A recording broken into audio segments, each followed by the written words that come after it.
set a record. We have both the President of Finland and we have the Prime Minister of Finland, and that's never, I don't ever remember having a President and a Prime Minister, but that's a great honor, and thank you very much both for being here. And Alex, we've been friends for a long time, and I've heard wonderful things about your Prime Minister also, and we have a big order coming up. We're buying icebreakers. We're building them together for the most part. We're doing 4 over there and 7 over here. And we negotiated a pretty tough price, I think. But I assume you're going to do very well. But what you're doing is you're going to be teaching us about the icebreaker business very, very strong. We only have one icebreaker in all of that millions and millions of acres. We only have one icebreaker. And other countries have more than we do. And we're buying the finest icebreakers in the world. And Finland's known for making them. They sort of have almost a monopoly on icebreakers, if you think about it. Nobody makes them like Finland. I've heard that for a long time. So we're going to have a total of 11, and it's been really an honor working on it. It was very important.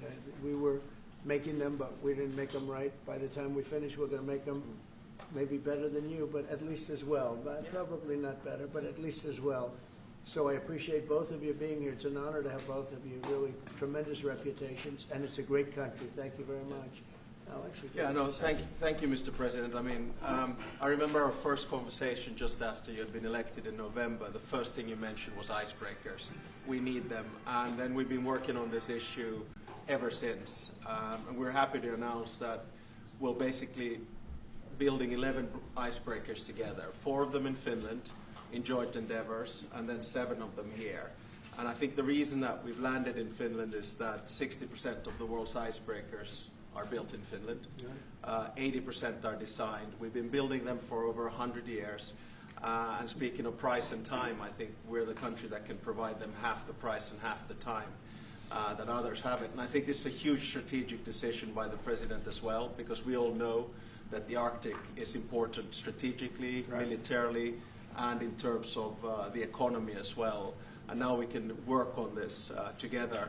Finland is a strange country in the sense that we are probably the only country in the world where all the ports are frozen in the winter. And that's why we built the know-how in icebreakers. Now we can work on this together. And I remember the first conversation we had, you mentioned the fact that Russia has 40, and you need to start ramping this up. And this is an indication that we're going to do it, and we're going to do it together. I also think that this strengthens our bilateral relations. I know I come from a small country, but for us to be able to work together with you is extremely important from a strategic perspective as well. So we appreciate the cooperation, and we're going to deliver the first one 2028. Good. Just a little bit before a big event. Yeah. So, that's great. And actually, it's true. I came here and they were building an icebreaker and they had no idea what they were doing. They had no idea how much it was going to cost. They knew nothing. And we have our Secretary of the Navy right over here. We're working on a lot more than icebreakers. We're working on some very, very big and important ships. But they had no idea what they were doing. And I was with you, and I ended up meeting you and knowing you. And I heard about Finland and their icebreakers. And I said, do me a favor. Would you have your people take a look at what these people are doing? And it came out that just as I thought, they had no idea what they were doing. And we got involved, and we ended up, we need these ships very badly because we have a lot of territory, more than anybody. And so I'm very honored to have this deal, and thank you very much. It's going to be great. It's going to be a great partnership. And it's a great honor to have you, Mr. Prime Minister. Would you like to say something, please? First, Mr. President, thank you very much. It's a great honor to be here today. And as a Prime Minister of Finland, I want to say that this deal it's very important to Finland and our economy, because our economy is suffering a lot because of Russian aggression in Ukraine. And this deal, it means investments, it means jobs, and jobs means hope. And that's why this is so important. And I want to thank your leadership on this deal and this issue. Thank you. So you've been affected very badly by the war going on, the ridiculous war going on, right? Yes, because we have to close the border with Russia. We have 1,300 kilometers common border with them, and affects the atmosphere in Finland, investments, and that's why we need good news. Our people need hope. Right. So your border is closed? Yes, closed. And that's because you have so many Russians trying to get in? Yes, they started to push illegal migrants to our border. That's why we were forced to close it. And people also that don't want to go into the military, I guess, trying to come through. Yeah, some of them are escaping. Fortunately, on our side, we don't have that problem. In Finland, No, you have a great military.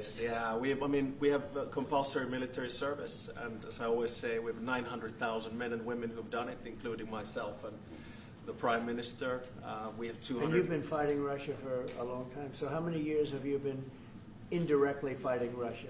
Well, put it From this that. way, we have managed our relationship since the 1300s with about 30 skirmishes, but it's been very peaceful at our border after World War II. 1300s. Yeah, but it's been peaceful at our border since the Winter War and the War of Continuation.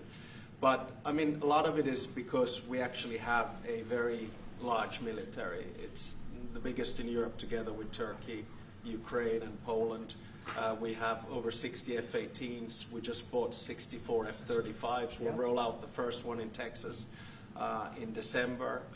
We have the biggest artillery in Europe together with Poland. And as I always say, we don't have it because we're worried about Stockholm. Well, you really have proportionately, I think, the largest military in the world, proportionately. It's quite big, yes, I have to admit. But, you know, we have it for defense purposes and also to build a deterrence. And it's worked, and I think that's one of the reasons that our relationship is so good as well. We have the Defense Cooperation Agreement with you. Right. We're new allies in NATO. Our defense expenditure is going north of 3%. We work very closely with you and the rest of our allies. And, you know, when you push the ceiling of defense expenditure in NATO to 5%, you can imagine that a country like Finland was quite pleased with that, because that means that all of the allies have to bring up their defense expenditure, and you basically increased our security just with that decision in The Hague. And I have to admit that having been to my first NATO summit in the summer of 2024, if someone would have told me that you will move from 2% to 5% after Trump enters, I would have said, go see a doctor. But, you know, Well, you you did had to do Yeah, it, and yeah. you were great about it. Spain has not been. Spain is the one that didn't do it.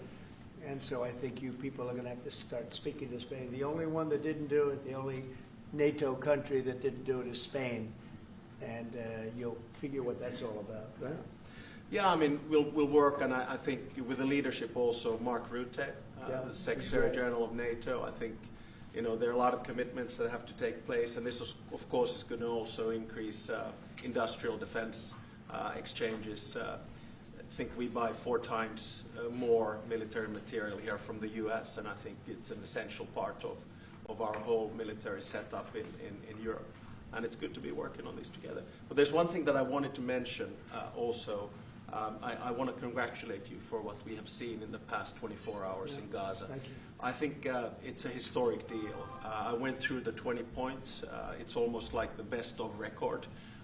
You really see all the key elements. And if someone would have said a few weeks back that you and your team are able to push us to a position where there will be a ceasefire, an exchange of prisoners, hostages, and then a pullback, I would not have believed it. But it's this is what diplomacy is at its best, and I think it's a potentially huge deal. So congratulations to you and your team. Peace in the Middle East. Yes, Peace in the actually. Middle East, yeah. And every country came together. Every single country came together, and people are shocked by it. But it's an amazing situation. Nobody thought it was going to happen. Thank you very much. And you've been of help too. You help always. But we are really working more closely together, having to do with Russia, Ukraine. Yeah.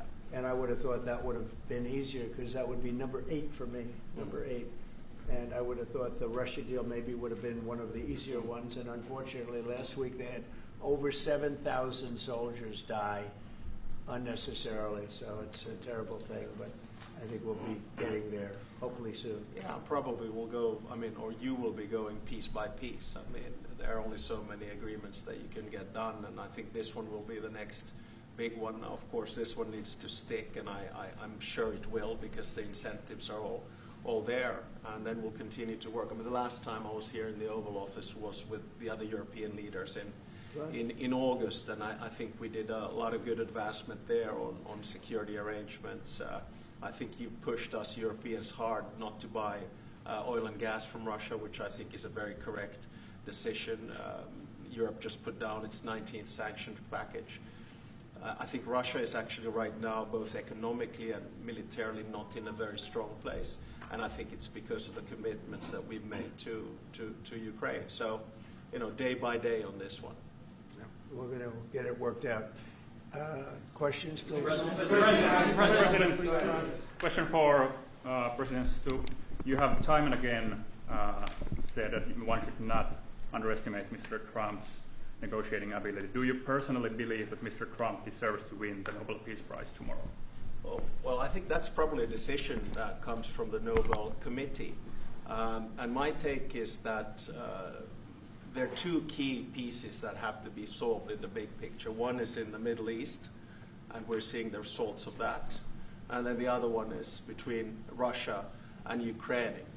And once those are solved, I don't see any impediments to it. Plan to nominate Mr. Trump next year if he doesn't win? This year? I think probably the best nomination would be coming from Zelensky and then the King of Jordan. Those would be two that would come. But I think you have to, my experience with the Nobel Peace Prize comes from Martti Ahtisaari, the former president of Finland. He got it in 2008, and he got it because he negotiated 3 peace agreements on 3 different continents. Namibia in Africa, Kosovo, Serbia in Europe, and then Aceh in Indonesia. And his message was always that when you do a peace agreement, the key is that it looks like an equal match, that the big guy doesn't win over the small guy, and vice versa. But I have to say that the track record of the President of the United States in the past 7 months, 8 months is rather impressive. Thank you so much, Mr. President. First of all, thank you, all of you, in behalf of the State of Israel, for everything that you're doing for my country. I want to know, how do you see the Middle East in a year from now under your leadership? And if you see maybe option for normalization between Israel and Saudi Arabia? I think it's going to be great. I think it's the hostages will be coming back Monday or Tuesday. I'll probably be there. I hope to be there, and we're planning on leaving sometime Sunday, and I look forward to it. And everybody I see is celebrating in Israel, but they're celebrating in many other countries too. A lot of the Muslim and Arab countries, they're celebrating. Everybody's celebrating. Everybody loves the deal. So it's a great honor to have been working on it. And as you know, it's all finalized and done. We've had a lot of terrifically talented people. We've had tremendous support from UAE, Saudi Arabia. Qatar has been unbelievable. Egypt, as you know, and Jordan. Indonesia. It's...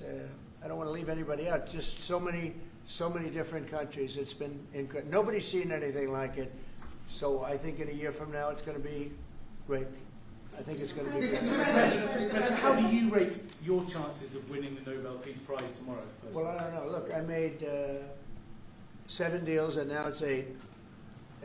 Solved the wars, one going for 31 years, one going 34 years, one going 35 years, one going 10 years. I made 7 deals. This would be number 8. The one I thought that I was going to make, and I think we will probably, is because it's a ridiculous war. It's a horrible war. The worst since World War II. If you look at the people dying, is Russia, Ukraine. I think we'll do that too. We've a lot of reasons for them to do it, and I think they'll be coming to the table pretty soon.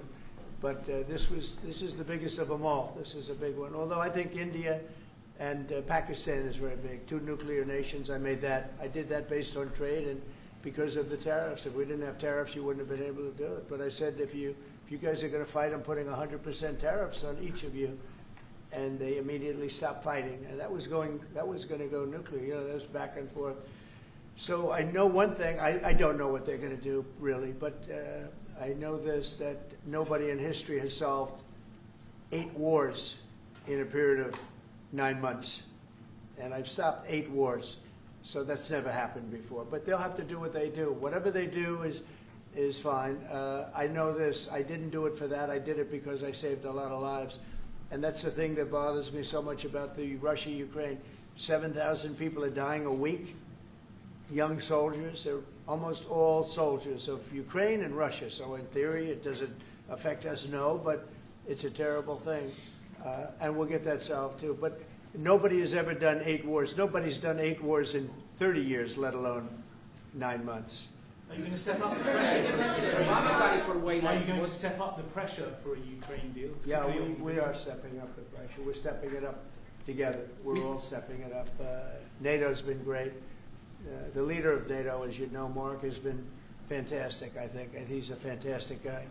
And they are stepping it up. And we're selling a lot of weapons to NATO, and that's going, I guess, to Ukraine for the most part. That's up to them. But they're buying weapons from the U.S. We make the greatest weapons in the world.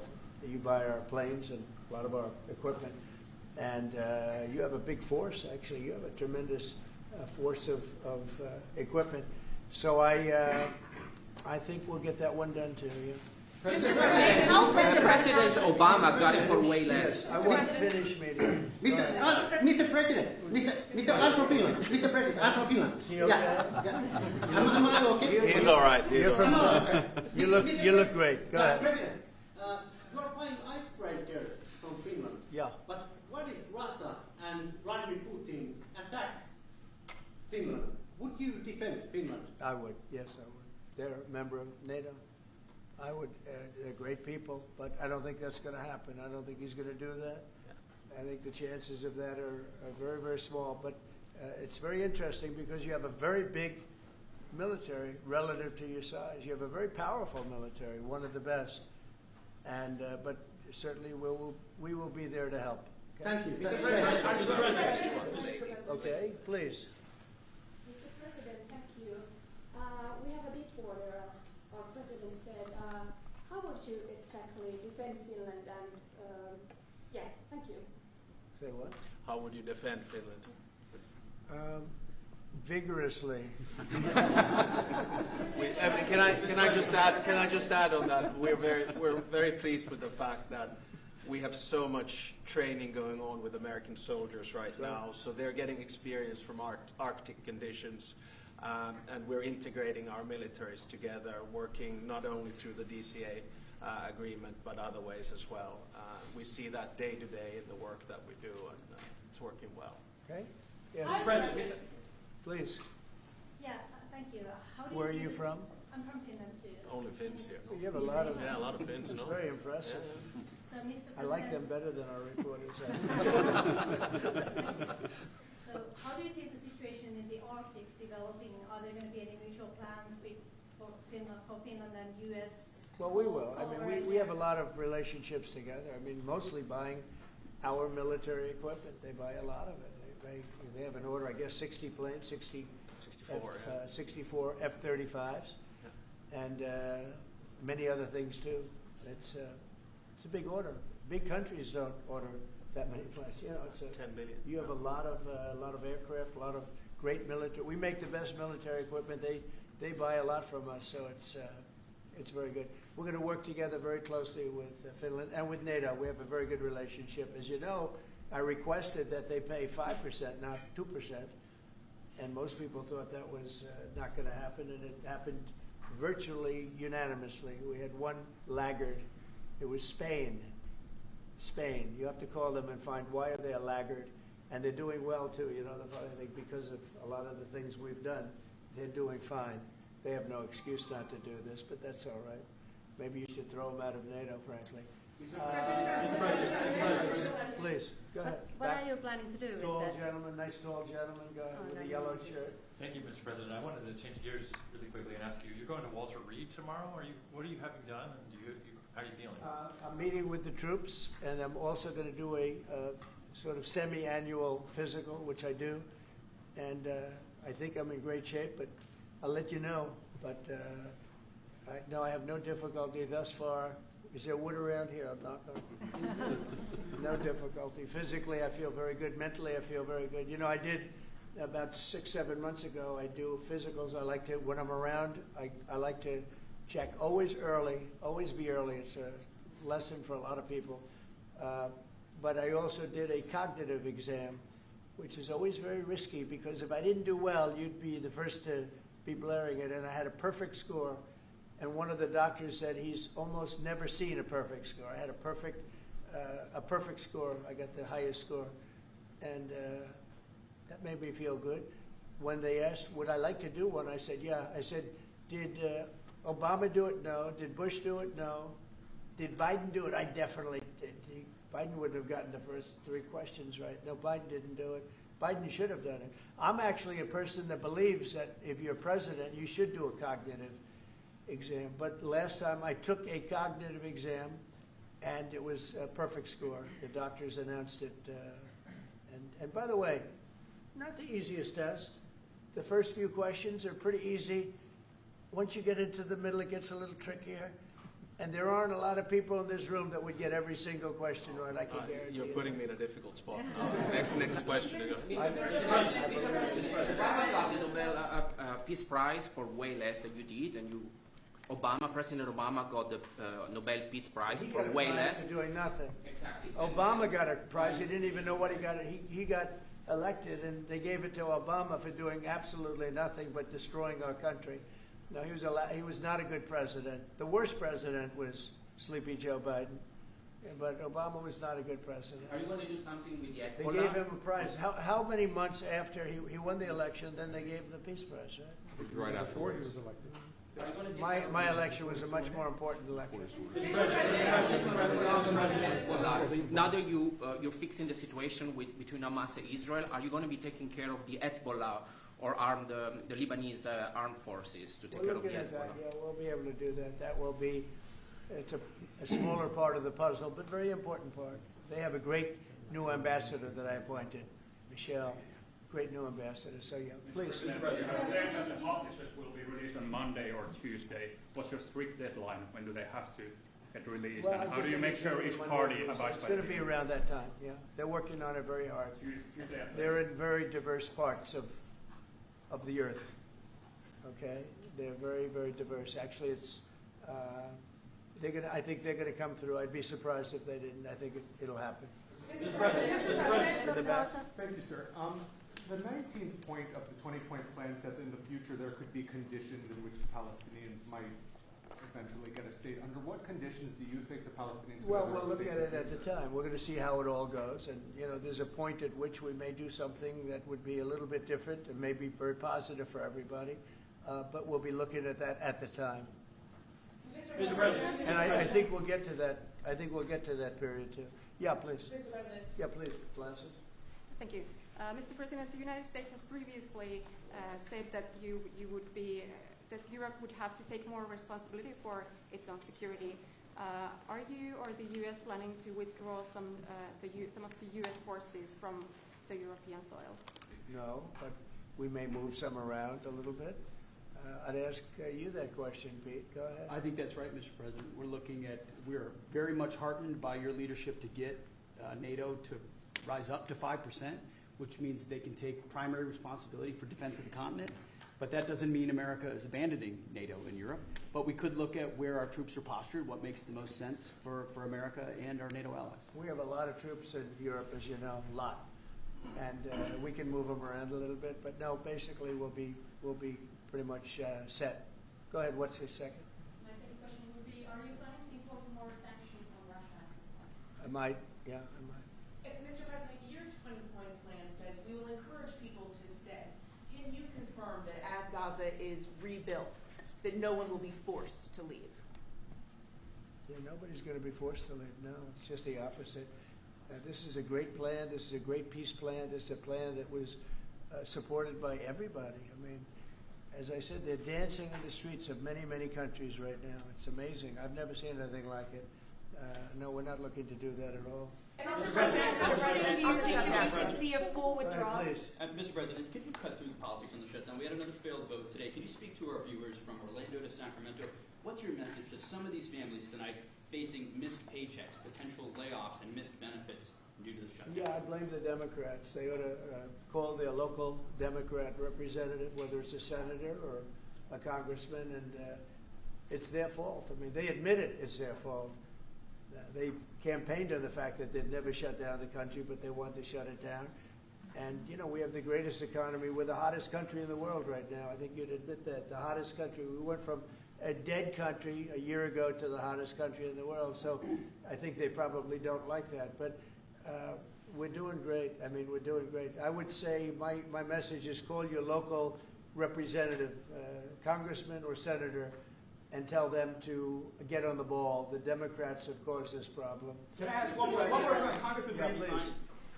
Thank you, Mr. President. Where are you from? I'm from Finland. It's so nice. Uh-oh, here we go. Yeah. Here So- we go with a killer question. I would like to circle back to the icebreaker deal. So Finland and the U.S. are strengthening their economic partnership through the deal. What other areas of cooperation with Finland do you see as possible at this Good moment? question. We're going to be talking about that in a little while. We're going into the next door room, commonly known as the cabinet room, beautiful room, and we're going to be discussing that. But we'll be doing other things. It's a wonderful country with wonderful people. We've had a long-term relationship, but it's never been as close as it is now. We'll be doing other things. Go ahead. I mean, we've been talking about a lot with the president. I mean, the two specific fields where I think Finland has strength. One is quantum and quantum computing, and we know that that is basically what gives food for thought for artificial intelligence. That's very important.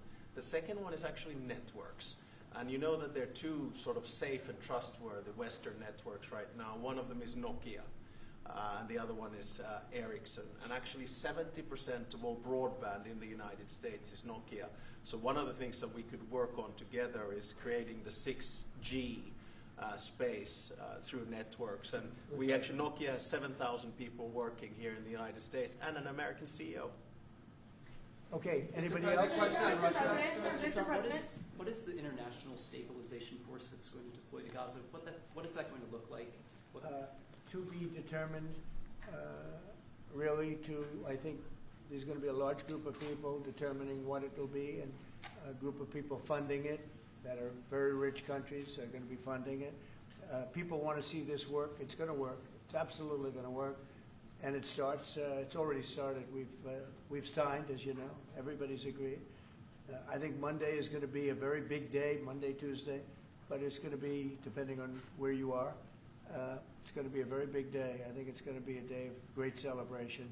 I've never seen anything like it. The streets of so many countries right now, they're just roaring with love and with praise for the people that did this. And these are countries that did this. The whole world came together for this. Even Iran, and I really thank them for it. Iran came out and said this is a good thing. This is a very good thing. So it was terrific. It's been a terrific experience for me. Thank you very much, everybody. Thank you.